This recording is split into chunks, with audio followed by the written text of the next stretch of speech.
So we're back for part 2 of growing potatoes from scraps that we already have on hand. These potatoes we cut down a couple of days ago, so there's a nice scab where we cut the potatoes down, and now they're ready to be placed in the ground or container that you might be using. I have these tiny potatoes that I found that are starting to sprout, so I'm going to place those in the ground. If your potatoes are this tiny, they do not need to be trimmed down. So those are a good size to just place in the ground. You just don't want a big hunk of potato that's going to rot, so that's why we trim them down. All right, now we have these totes. These plastic totes is what I used to plant my potatoes last year.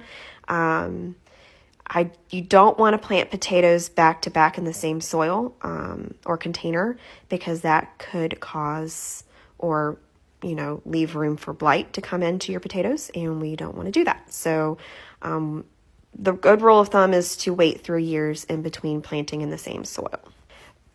But I'm going to use a container like this and fill it up with soil and plop those in the ground. I'll show you how to do that in a minute in my next video. Other containers that I've seen people use are trash cans. Just make sure you drill holes on the side and on the bottom so your soil can drain out properly. You do not want soggy potatoes. This is a good way to grow a lot of potatoes. Follow for part 3 when I plant them in the dirt.